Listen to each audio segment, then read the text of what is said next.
Life is too short to work at a crappy company. That's why Software Engineering Daily is proud to be sponsored by Hired.com, the job marketplace for software engineers.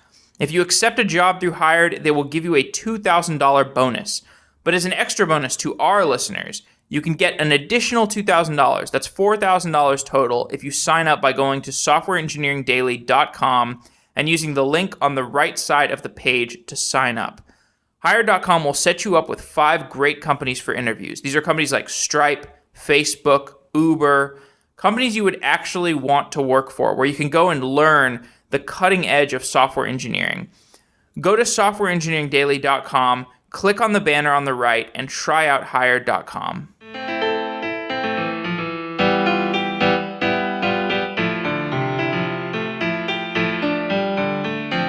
Josh Aas is a senior technology strategist at Mozilla and the executive director of the Internet Security Research Group. Josh, welcome to Software Engineering Daily. Thanks. Happy to be here. What is the Internet Security Research Group? So we needed an organization to host Let's Encrypt, and we created Internet Security Research Group in, I think, May of 2013.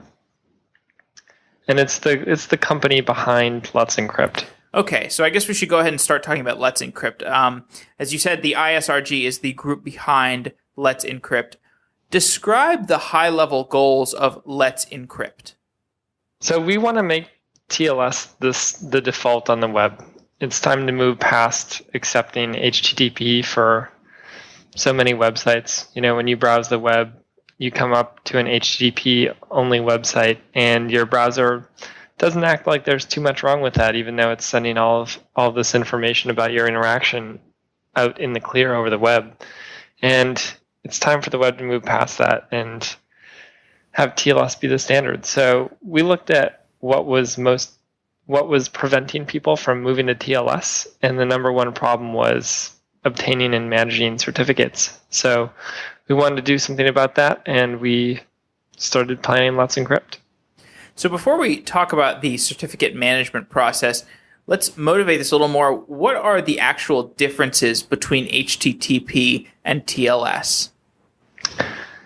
So HTTP is just spoken in the clear. So your browser puts together some headers and the content that it wants to send, and it sends it to a website. The website sends data back, and anybody watching this data flow over the wire can read it. It's just text, basically. HTTPS is the secure form of HTTP, and it uses something called TLS. So it's an encryption layer on top of the HTTP. And if you're using TLS, people watching the wire won't be able to read what you're talking about. How hard is it to watch a wire like you're referring to?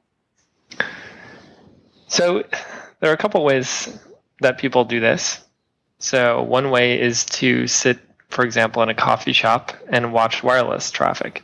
So if you're on a wireless network, you can often see what other wireless data is going over that network, and you can read it. And a while ago, there was, for an example, an attack called Fire Sheep, where people were doing just that, sitting in coffee shops and watching people's Facebook cookies come by and being able to get into their Facebook data. Facebook responded by switching to HTTPS, and there's no more snooping. Another pretty well documented case is, the government surveillance programs, where they work with ISPs and telecoms to conduct mass surveillance, just pull down data off the connection points for the internet. Great. So we'll talk more about the societal and cultural implications of security later on, but I guess we should talk a little bit more about Let's Encrypt and what it actually is, what it does. So Let's Encrypt is a new certificate authority. What is a certificate authority? So if you want to set up a secure website, there's sort of two components to a secure connection. One is encryption and one is authentication. And on the web today, you need both in order to communicate securely. So the encryption component is all about scrambling the data before it gets sent over the wire. So in order to do that, your browser and the website agree on some cryptographic keys, and they send data to each other using these keys. But you also need to make sure that the website you're exchanging keys with and talking to is the website that you think it is. And that's the authentication portion of the secure communications. And that is accomplished on the web using certificates. And certificates are given out by certificate authorities. So when you want to get a certificate, you need to select a certificate authority, figure out what kind of certificate you want to get, and go get one. And that certificate will make an assertion about your website. And depending on the kind of certificate that you get, the assertion might be different. So Let's Encrypt issues something called a DV certificate, which is domain validation. And what our certificates assert is that your cryptographic public key belongs to a certain domain. And that's all a DV cert asserts. There are other types of certificates that assert things like the name of your organization or other organizational details. We don't do that. Those involve quite a bit of manual work and are typically more expensive, and it's not possible to automate issuance of those. But it is possible for us to prove, reliably enough that a public key does belong to a domain. So that's what we do as a certificate authority. We take a request for a certificate, we validate the assertions that our certificate is going to make, and in this case, that's that a public key belongs to a certain domain, and then we issue a certificate. Prior to Let's Encrypt, what have been the steps to turning on HTTPS for a website? So first you need to figure out what you need to do, which isn't all that obvious. And at some point you're going to realize that you need a certificate. So you need to go select a certificate authority. There's a lot of them out there. It's pretty hard to decide why you should pick one over the other. Then you need to figure out what kind of certificate you want. It's also fairly complicated. There's 3 choices. Different CAs use different names for those 3 choices. Pretty unclear. So then once you select a kind of certificate, you need to go through a validation process, which sometimes involves writing emails for the OV and EV, the more comprehensive certificates. You may have to submit documents, articles of incorporation, things like that. And then once you've gone through this validation process, then you need to get your certificate from the CA. You probably need to pay a lot of CA, most of the time you're paying for a certificate. And then you need to install your SSL certificate, which is also unfortunately not that easy to do. So the internet is rife with complaints about misconfigured certificates. That's most of what you need to do. And so for people who may have lost track, the objective of Let's Encrypt is to make it possible to set up an HTTPS server and have it automatically obtain a browser-trusted certificate without human intervention, without payment, without sending emails. So how is this accomplished? I know you've gone through some of these steps already, but specify these improvements that you've made in the protocol that allow you to avoid this human intervention. Yeah, so we need a certificate issuance protocol that can be entirely implemented in software, entirely automated. So we created a protocol called ACME, which stands for Automated Certificate Management Environment. And you can use an ACME client to submit a request for a certificate. The server will send challenges back to your web server. Your web server has to set itself up to meet those challenges. Then it will tell our CA that you're ready to meet those challenges, and we'll check to make sure that you have met them, that your server is able to do the things that it should be able to do to demonstrate control. And if you do demonstrate control, and we verify that, we'll then send a certificate back to your web server. So at a high level, that's it. an important part of this is not having billing involved. Part of it is to eliminate financial barriers, but a big part of it is also, you can't automate a billing interaction. So that alone is the original reason why we needed to make this stuff free. We just can't have a billing interaction in there. Otherwise, it complicates things too much. You could use Bitcoin. Yeah, you'd still have to point out where the Bitcoins are coming from, I think. That's true. Presumably you don't have them laying around on your server. Right. So, there's some acronyms here. We've got HTTPS, TLS, and SSL. And TLS is superior to SSL. And I think it would be useful for the listeners to disambiguate these different terms. Yeah, it is a little complicated. Every time I write something about this stuff, I have to decide whether to use one term or the other. So SSL is the original protocol. I believe it was invented by Netscape, but my history may not be totally correct. So SSL was the original protocol. I think it got up to SSL 3.0, and then the next version of SSL was called TLS for some reason. So then TLS 1.0 is the successor to SSL 3.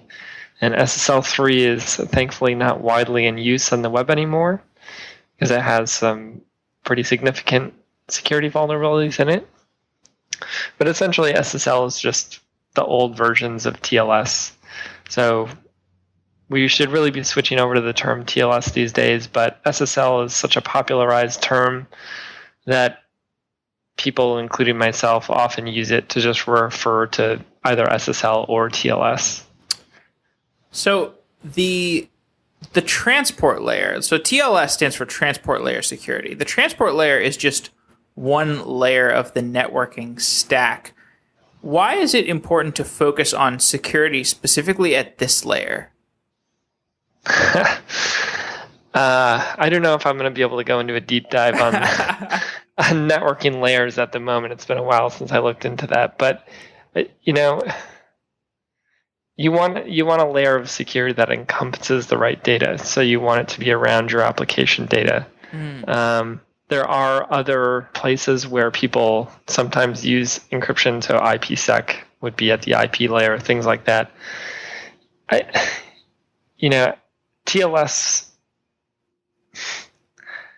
I don't know if I can give you a complete answer to this question right now. That's fine. I'm sure there's some listener out there, he's got a great opportunity he or she can send an email or answer in the comments, and I'll add it to the show notes or something. Sounds good. So every browser and server and data center supports TLS. So why are applications still using SSL? I think, companies in particular build up complex IT infrastructures, and they have requirements to be compatible with a number of clients. Sometimes there are even client devices, and if the clients don't get software updates to use something past SSL 3, then the servers can't drop it. You don't see it that often anymore. Where you do see SSL 3 still out there is often big institutions, banking, things like that. Places that move pretty slowly. So Let's Encrypt is free and automated and open. Why is this combination of features so important? Yeah, well, I talked a little bit about free already. We don't want people to not get certificates because they're not able to pay. But maybe even more importantly, you can't automate a billing interaction. We wouldn't want somebody to be running our certificate software and all of a sudden it stops working because you didn't update your credit card. So that's the free part. Automated, if we're going to make the entire web use TLS, it's really got to be simple. It is way too complicated today. And simple means automated. We can't have systems administrators constantly doing manual tasks to keep TLS working. It's a big reason why TLS hasn't taken over already. and we got to get there. So openness is important. If people are going to trust us, so if everyone is going to use TLS, people need to trust their certificate authority. And the way to gain trust is through openness. So, does that refer to open source or open communication, or what exactly? All of the above. So our software is open source.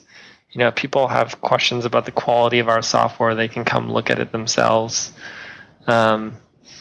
We try to be really open about our communication and how we do things. We publish every certificate we issue to certificate transparency so people can see exactly what certificates we're issuing and to who. And we need to be as open as possible up and down the stack so that people can trust us. Does the pre-existing system have some lack of transparency?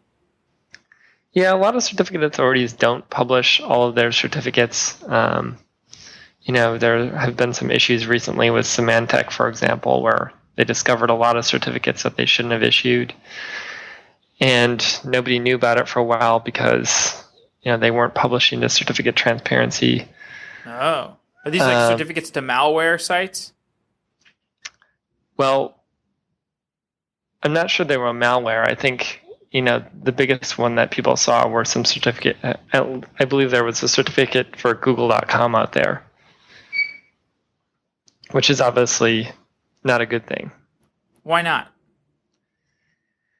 Well, Google should really know about all the certificates that are out there for their domain. If somebody misissues a certificate for any site, really, Google aside, they can go around and pretend to be your site. Oh, I see. So you could end up at a website that is claiming to be Google.com and has a certificate saying, this is the correct encryption key, but the data can really be decrypted by someone other than Google. Oh. In the case of Symantec, I don't think that anybody was actually doing that, but that certificate should never have been issued. Well, how would that actually happen? Could you explain some steps where some kind of phishing or man-in-the-middle attack can lead to somebody on a page with some valid but malicious Google certificate? How would that phishing attack take place in practice? Well, in order to end up on a site with a bad certificate, you'd have to get a CA to misissue the certificate. There's probably a lot of ways to do that. Most of them are fairly difficult. I don't think misissuance is all that common. I don't want to pick on Symantec. They're not the only certificate authority that's had this. Sure. And if you issue certificates for a long enough time, I think nobody wants to admit it, but everybody's got mistakes that happen. There's bugs sure. bugs in software. Employees. Yeah, I was just curious. Is you get an email from, I don't know, somebody in Nigeria or something, Pakistan, and it turns out to be and not to pick on Nigeria or Pakistan, but you click on it and it takes you to a fake version of Google.com, and then malicious things start to take place. Or I was just trying to think of what's an attack vector where that actually, captures somebody. Typically, phishing sites don't actually have valid certificates for the domain they're pretending to be. Right. More often they get a valid certificate for a domain that kind of looks like the domain that they're phishing for. So you might get, for example, facebook.com.example.com, and people just see the first part of the domain and think, facebook.com. But it's actually under example.com. Oh, okay. I see. I was reading the Let's Encrypt blog, and one post said, the keys and certificates that will underlie Let's Encrypt have been generated. This was done during a key ceremony at a secure facility. What is a key ceremony? Yeah, so when you're running a PKI system, you're using the PKI, by the way, is public key infrastructure, which is, the term that covers what CAs do. You need to generate public and private keys. So Let's Encrypt has a root key, and there's a public and a private key for that. So the root key is really is what we use to sign everything that's used to sign the certificates that we give out. And that key needs to be generated very carefully and in a very secure way. So we set up a ceremony. So we write a script, and the script details in a very detailed way all the steps that are going to be taken, every command that's going to be executed, every cable that's going to get plugged in. It's very detailed. And that script is, we do a lot of work on it to make sure that it's correct. And then there's a ceremony on a certain day, and a bunch of people sit in a room, maybe 4 or 5 people. And some of them are executing the script, and some of them are witnessing to make sure that everything is happening in the right way and no extra steps are being taken, things like that. So, there's other precautions. The room is sealed off so that nobody can see into the room. There's nothing but the audit camera running, so people aren't, recording anything besides that. There should be no interference or observation of the key ceremony outside of the people who are supposed to be there. And during the key ceremony, we generate the keys on something called an HSM, which is a hardware security module. And that's it's a special computer that will generate a public and a private key, but it will never reveal the private key, even through software. There's just no way to get this thing to tell you what the private key is. It will do operations with the private key once it's generated, but you can't get the private key out of it.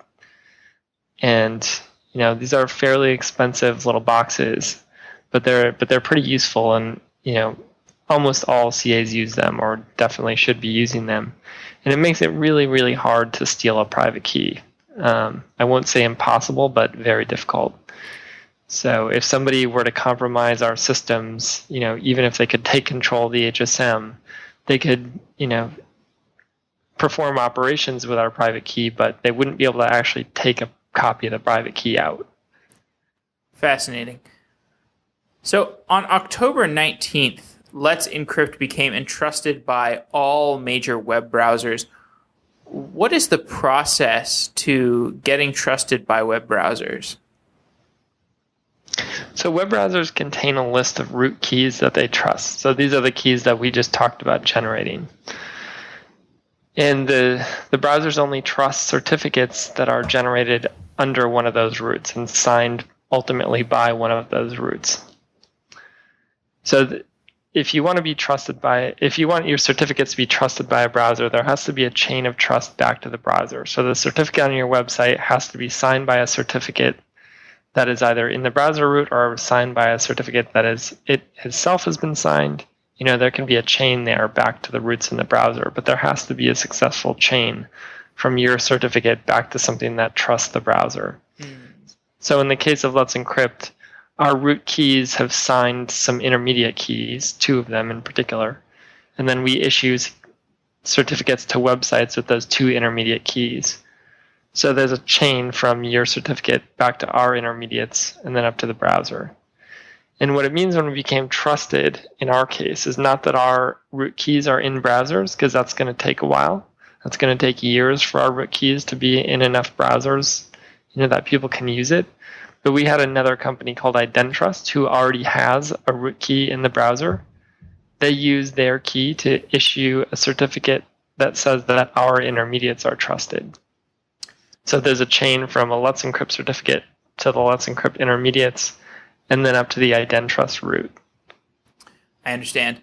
Are there any single points of failure in the Let's Encrypt security model?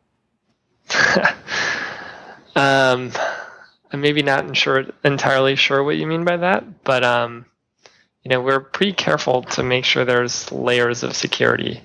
I won't be able to describe all of them here, but we work very hard to make sure that our software is secure and that our infrastructure is secure. And even if someone could get into one layer of it, there's other layers. So zooming out to a broader perspective, I'm curious what you think are the big problems with modern network security, like both from a policy perspective, like how companies carry out their network security policies, and maybe even from a governmental perspective and from like an implementation perspective? Like, what are the technological issues? I know that's a really meaty, heavy question. Yeah, that's a big question. You can answer it to whatever granularity you like, but I imagine there are, some things that you keep coming back to, that you keep thinking about.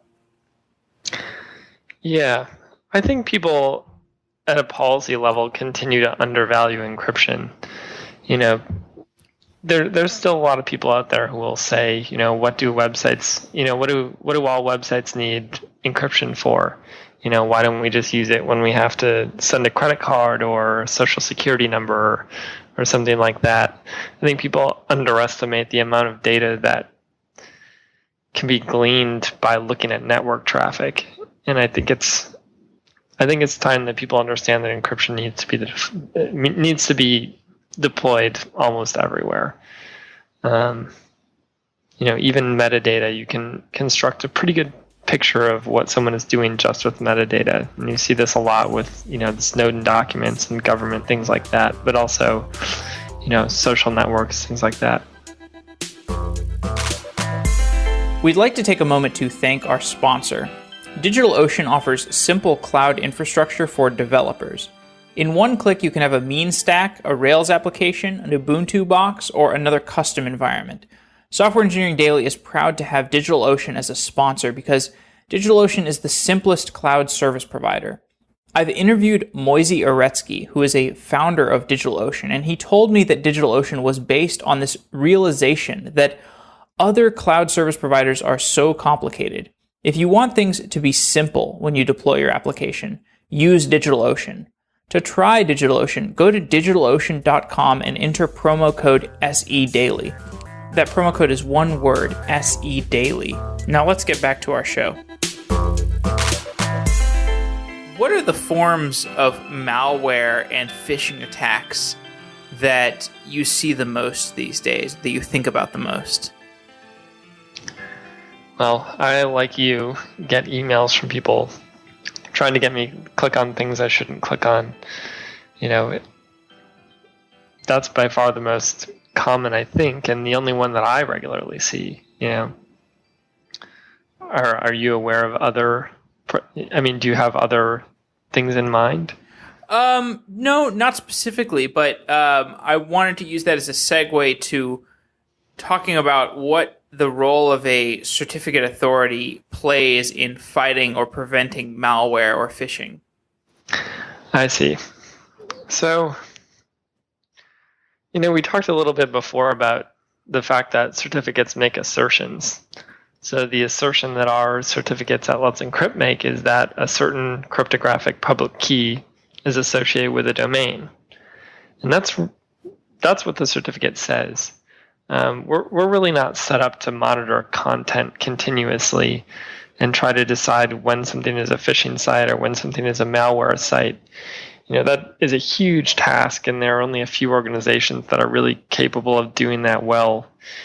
Google and Microsoft come to mind. So CAs, they're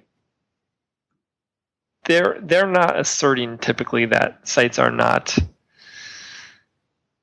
malware or phishing sites. There are definitely CAs out there who go to great lengths to try to assert that. And, there's some debate as to whether they're really able to do that. But I think at the end of the day, certificate authorities are just not equipped to do that, and not the right layer at which to be trying to police content like phishing and malware.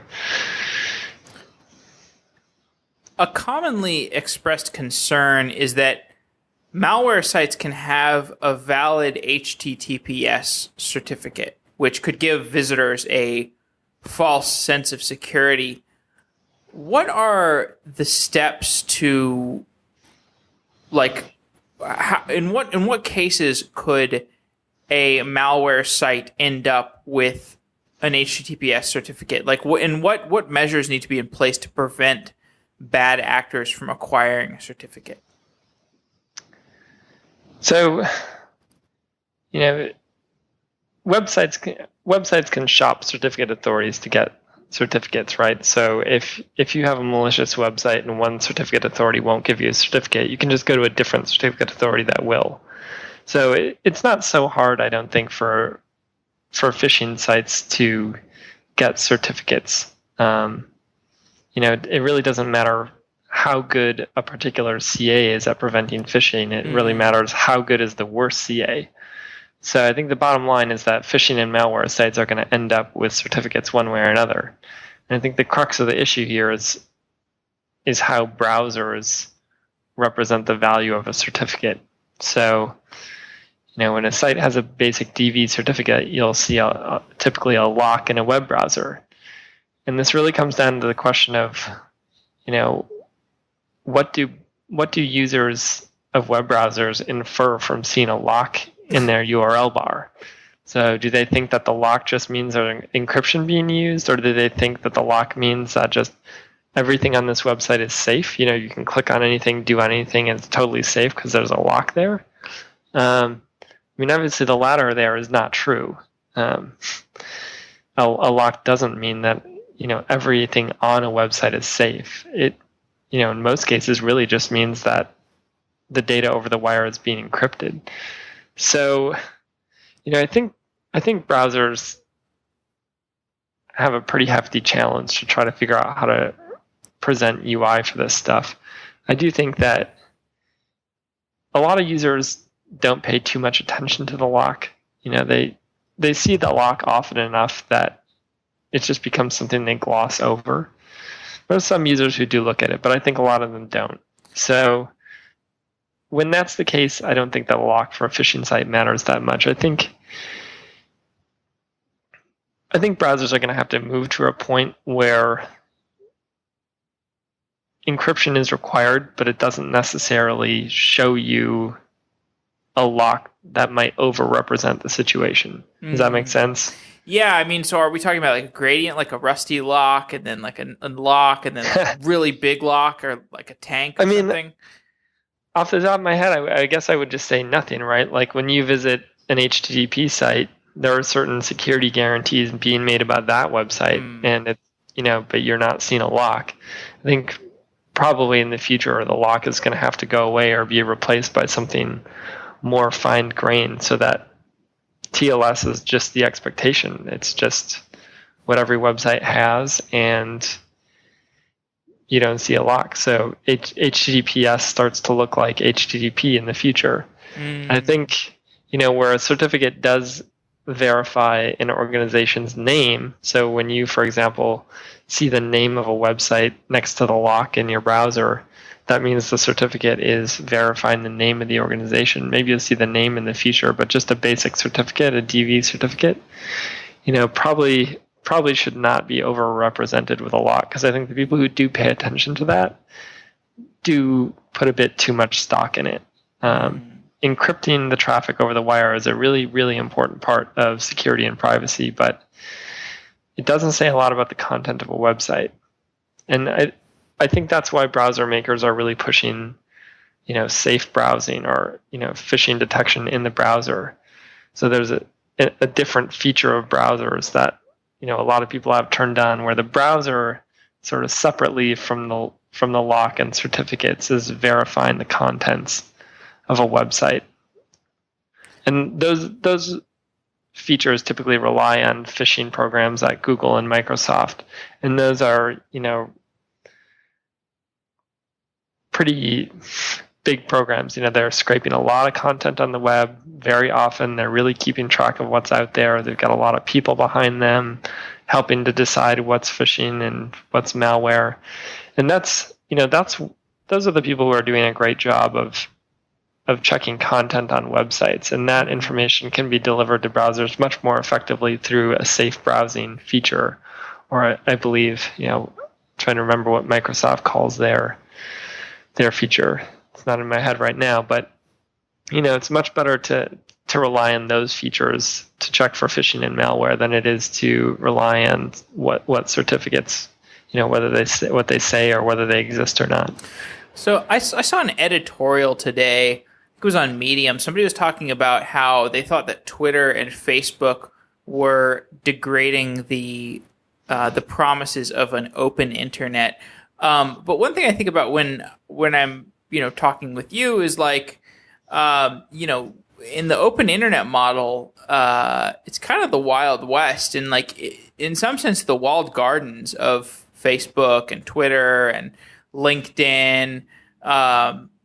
These places are a more forgiving environment for new internet users. It's I don't know, and it makes me think about like people criticizing this internet.org stuff that sort of frames Facebook as the portal, as the go-to portal for the internet.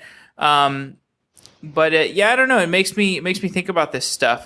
Do you have any strong feelings about the future of the internet being more open or more or more walled garden-ish? Well, there's trade-offs for everything, right? Walled gardens certainly do offer some advantages, right? You can really work on curation and controlling content, and that can definitely make things safer, but it comes off with trade-offs too, right? It limits input into a system. It can have data lock-in, things like that. So there's trade-offs to everything. I do think that net neutrality, for example, is very important. I think it would be a great loss to the internet if we didn't have net neutrality. So is net neutrality like, do you see that as a very binary thing, or do you see it as a gradient? I think where it becomes a gradient, things get, becomes a slippery slope very, very quickly. It isn't necessarily binary, but people get onto that slippery slope very quickly. Okay. Well, let's talk some about the broader security picture. I had a conversation with Vince Cerf, and he was very worried about the attack vectors that emerge as we move towards the Internet of Things. Like he was very worried about like refrigerators, like internet connected refrigerators attacking a bank, like being used as DDoS vectors. And I'm wondering if you see any big challenges in the future for network security as things change, like as more internet connected devices emerge. Yeah, I don't work in Internet of Things, so I'm no expert there. I do get the impression, as many other people do, that security has not been well enough thought out for the Internet of Things. There's a lot of work to do. I think it's a genuinely difficult problem, so I'm not saying that people don't necessarily have the priorities right, but it's a difficult problem. You're often talking about very resource-constrained devices, and security has a cost. There costs CPU cycles, costs memory.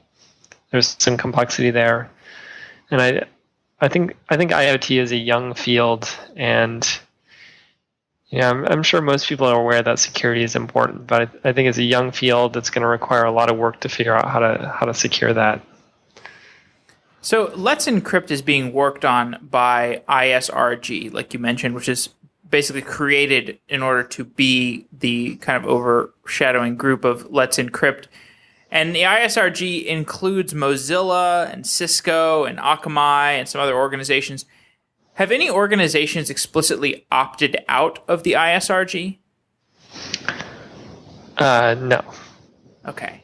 You mean has a sponsor left? No. Okay. All right. So, I was just curious if like you ever went to a sponsor and you're like, hey, do you want to be part of this encryption thing? And they said, no, we have a vested interest in the current network stack. We're not interested in joining. Like, did that happen?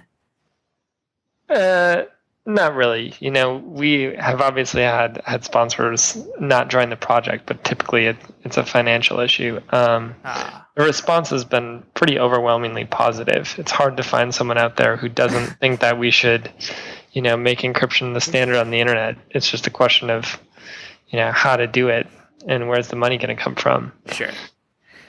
The ISRG has a collaboration with the Linux Foundation. What are the similarities in ethos between ISRG and the Linux Foundation? Yeah, I think the Linux Foundation, they've been a great partner so far. We're really helpful. I think they understand the value of openness. They have a lot of experience with Linux. That's another community that's fairly open. They, from open source software to sort of the nonprofit and corporate aspects. So, yeah, they're really on the same page with us about openness, open source, transparency. What are the bottlenecks to widespread adoption of Let's Encrypt? So you need to have a certain level of privileges to set up certificates on your server. I think the biggest bottleneck is that people don't have the ability to do that. So there's a lot of people on, hosted or managed, they have hosting plans that are managed for them. So they're not able to get the permissions on the server to go in there with the command line and install things. So, where people are able to do that, it's pretty easy to get a certificate set up through Let's Encrypt. But a lot of people just don't have that access to their web servers. So they're going to have to wait for their hosting provider to give them support. So one of the big things that we want to see happen is hosting providers, integrating Let's Encrypt so that all of their customers can turn on TLS for their websites, or just turning it on for them. So that's where we're really going to get a lot of users. There's only so many people who are administering their own server out there, and if we're going to get the entire web encrypted, the bulk of our subscribers are going to come from major hosting services that turn on support for Let's Encrypt. And getting them to do that is probably the biggest, impediment to adoption for us. Let's Encrypt will enter public beta on December 3rd. What will happen on December 3rd? So right now we're in a limited beta, and what that means is you have to sign up, and then you have to get approved, and then we'll send an email inviting you to get certificates. And when you're approved, we're putting the domains that you want to get certificates for on a whitelist. So in order to get a certificate, you have to be on that whitelist. On December 3rd, the whitelist comes down. No more whitelist. Anyone can just apply to get a certificate. Okay, interesting. So you mentioned some concerns about the NSA or the just government kind of degradation of privacy rights early on in this conversation. Do you have any strong feelings about that, and do you feel like stronger encryption can help maintain privacy? I do think unlawful mass surveillance programs shouldn't be happening. And that's not just about, the US or the NSA. That's much bigger than just the United States, right? Lots of other governments and entities engage in that sort of behavior. Encryption makes that stuff more expensive. It raises the price, right? If all that data is just unencrypted, flowing across the lines, you basically just have to record it. Just send it off to a hard drive and you're done. If everything's encrypted, that becomes much, much more expensive to carry out mass surveillance. So it's, ideally will force law enforcement in any country or, anybody trying to carry out mass surveillance to, really focus on the people that they should be trying to focus on. How did you become passionate about network security? How did you get interested in this topic? I used to manage the networking team at Mozilla, and I didn't know a ton about networking when I started at Mozilla, but I learned a lot more by the end. And thinking through I thought a lot about the impact that we were having, right? So when we added a feature to Firefox, for example, how much did that really help people? And adding stuff to a web browser doesn't necessarily matter if servers don't help out. And at a higher level, I just realized at a certain point that people really don't have control over their data anymore. What's going on inside a web browser is so complicated. It's really hard to know how your data is being treated. Is there mixed content? Are you using SSL? Are you not using SSL? What other security policies are in place for a web page? And what does that mean? People just have no idea anymore. trying to control their data. It's just out of their hands. So if we're going to give some control back, the really only way to do that is to treat everyone's data all the time as if it matters. Like that, we need to take care of it. We need to respect it, and that means making security simple enough that it's just on by default. So when you go to a website, you shouldn't have to worry about whether the browser might be sending your data in the clear or not. The browser should just not do it. Just don't do it ever. Just refuse to do it. That's where we've got to go. And Let's Encrypt was the best thing I could think of to get us there. It was the best thing I could think of doing that would really protect people at a very large scale. Are there any other initiatives that you foresee emerging from the ISRG? Right now we're really focused on Let's Encrypt.